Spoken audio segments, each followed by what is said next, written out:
Dando continuidade neste bloco 2 com relação à formação das espécies, repare que aqui você tem uma diversidade de genes que fazem parte do patrimônio da população canina. A população canina ela tem diversos tipos de fenótipos, que podem variar segundo o tamanho e a forma que é apresentada por eles, dando origem a vários tipos de elementos que pertencem à espécie canis, canis doméstico, mas podem formar subespécies com o que a gente chama isso de raça. Então você tem cães de pata curta, corpo longo, tem cães de patas longas e de corpo mais esbelto, tem cães que são mais parrudos, são mais patolas, como o caso do box, do bulldog, que são cães que realmente com a musculatura mais densa. Então isso é muito variado dentro da população de indivíduos de uma mesma espécie. Então vamos lá o que a gente vai falar a respeito disso aí, em relação à parte ligada à genética de populações. A soma de todos os pares de genes que ele tem. Pares de genes são chamados de alelos, encontrados neste grupo de espécies que vivem numa mesma área, chamado de população. É denominado, esse nome aqui é bonitinho, o conjunto todo é como se fosse uma explosão de genes, então a gente chama de pool gene. E é responsável pela variabilidade desses elementos de formas e tamanhos. Então, formas e tamanhos que eu vejo é o meu fenótipo, sobre a qual a evolução atua. Belezura? Então vamos lá, dando continuidade. O enunciado que faz parte desse assunto da chamada genética de populações partiu desses dois indivíduos, que é Hart e Weinberg.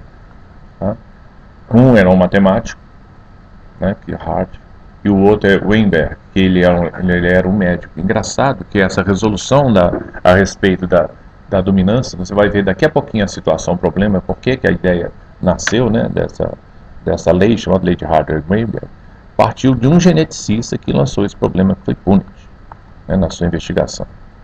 O enunciado dessa lei, então, diz isso, o que eles falam. Você vai ver que existe uma limitação muito grande dessa lei de aplicabilidade. Olha como é que é engraçado. Em populações infinitamente grandes, a população não pode ser pequena, porque senão essa lei não se aplica. Com cruzamentos que ocorrem sem escolha, como o cruzamento é espontâneo, portanto ele ocorre ao acaso. E é a chamada população pamítica, é uma população gigante, com cruzamentos aleatórios, que não estiverem sofrendo influência dos chamados fatores evolutivos. Então, quais são os fatores evolutivos que interferem nisso aqui? Primeiro, é o mais clássico deles, que leva à modificação da espécie, que é a mutação. Segundo, é a lei de Darwin, a seleção natural.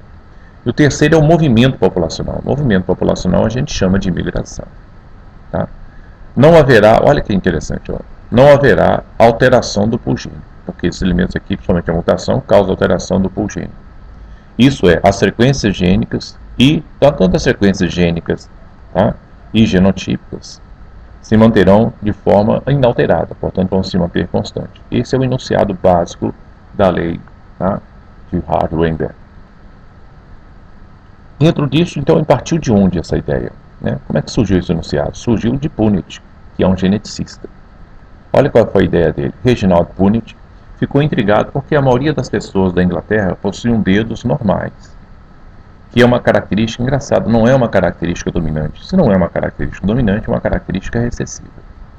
E contrapõe com dedos que são pequenos, portanto são dedos curtos, e que é a característica que domina, portanto ele é dominante.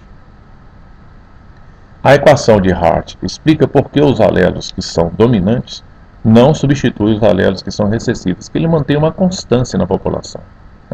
Essa ideia lançada por Punnett realmente intrigou muita gente. Dois caras se destacaram que, com a mesma similaridade de resposta, por isso os trabalhos dele foram unidos e lançados então no ambiente para falar a respeito dessa curiosidade em relação a essa permanência de caracteres, manter as chamadas frequências gênicas de uma população.